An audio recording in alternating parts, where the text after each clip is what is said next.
بر الوالدين من أعظم أسباب التوفيق ለወላጆች በጎ መዋል በዱንያ ህይወትም ሆነ በአኺራ የምንፈልገውን ያሳካልናል። ወላጆች በጣም መጥፎ ቢሆኑም ሁኔታቸው የተበላሸ ቢሆንም እንኳን ለእነርሱ በጎ የመዋል ግዴታ አለብን። በተለይ ደግሞ እድሜያቸው በገፋ ጊዜ ቁርአን ይህንን በጥብቅ አስጠንቅቋል። ምክንያቱም ሲያረጁ ደካማ ይሆናሉ። አባትህ ሲንቀጠቀጥ ስታየው ጥንካሬውን አንተና ወንድሞችህን ሲያገለግል እንዳጣው መዘንጋት የለብህም። አንተን ሊያስተምር የደከመ ጉልበት ችላ ማለት የለብህም።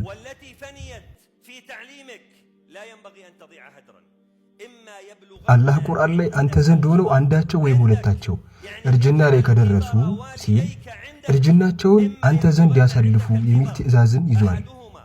ውፍ አትበላቸው፣ አትገላምጣቸው። ወላጆችህን ባለህ ነገር ሁሉ ያለምንም መሰልቸት በጎ ዋልላቸው። በተለይ በደከሙ ጊዜ አትበሳጭ፣ አትሰልች፣ አትቀየርባቸው። በደስታ እንዳገለገሉህ ደስተኛ ሆኖ ያላቸው እንደሰጡ በደስታ አገልግላቸው። ዑለማዎች እንዲህ ይላሉ፣ ምርጡ የጀነት መግቢያ በር ወላጆችን ማስደሰት ነው።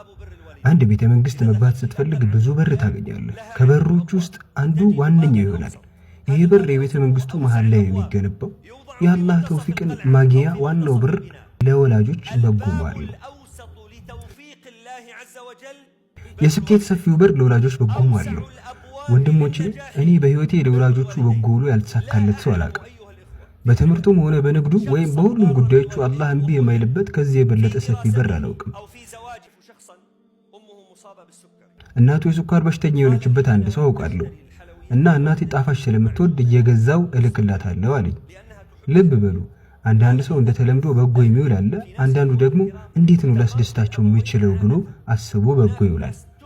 እና ሰይዳ የሚባል ቦታ ላይ ጣፋጭ የሚሰራ አንድ ሰው ጋር ጣፋጮችን ላክልኝ ብዬ ጠየቅኩትኝ። እርሱም ለእናትህ ለስኳር በሽታ የሚስማማ ጣፋጭ ከዱባይ አታስመጣም እንዲህ አለኝ። እዛ ለስኳር በሽተኞች የሚሆን ጣፋጭ የሚሰራበት ትልቅ ማርኬት ወይም ሞል እንዳለም ነገረኝ። እና ሐሳቡን ተቀብዬ ከተባለው ቦታ ስኳር የሌለባቸው ብስኩትና ቸኮሌት የመሳሰሉ ጣፋጮችን በብዛት አስጭኜ አምጥቼ እናቴ ፊት ከፍቼው እጇን ለዱዓ ወደ ሰማይ ስታነሳ የአላህ ስጦታ በዛው ቅጽበት እንደወረደ ይሰማኛል።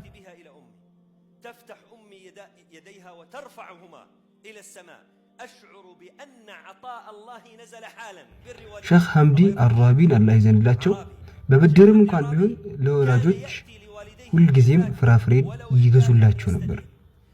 በብድርም እንኳን ቢሆን ለወላጆቻቸው ሁሌ ፍራፍሬ ይገዙላቸው ነበር። ውድ የሆኑ ፍራፍሬዎች ደማስቆ ውስጥ እንደተራገፉ ሀብታሞች ከመግዛታቸው በፊት ሼኹ ለወላጆቻቸው እነዛን ፍራፍሬ ይገዙ ነበር። ዱዓም ይደረግላቸው ነበር። በእናቴ ዱዓ ምክንያት ሰማይ እንደተከፈተልኝ አላህም እያናገረኝ እንደሆነ ይሰማኛል ይሉ ነበር። እናት ማለት እኮ አንተን እያገለገለች ታረጃለች፣ ትደክማለች። እናትና አባት ካለህ ከነርሱ አትለይ፣ ጀነት ከነርሱ ጋር ነው።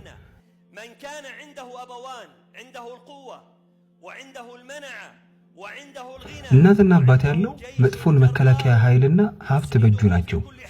እድሜ ልኩን እሱን የሚጠብቅ ሰራዊትና በአኺራ ደግሞ ከሳት መዳኛ አለው። ለወላጆቻችሁ በጎ ከመዋል ወደ ኋላ አትበሉ። ወንድሞቼ፣ ዋናው የአላህ ካዝና መክፈቻ ለወላጆች በጎ መዋል ነው። እኔም አላህ ለወላጆች በጎ መዋልን ከሰጣቸው ሰዎች አንዱ ነኝ። እናቴ አላህ ሆይ ዕውቀት በስፋት ክፈትለት ብላ ዱዓ ታደርግልኛለች።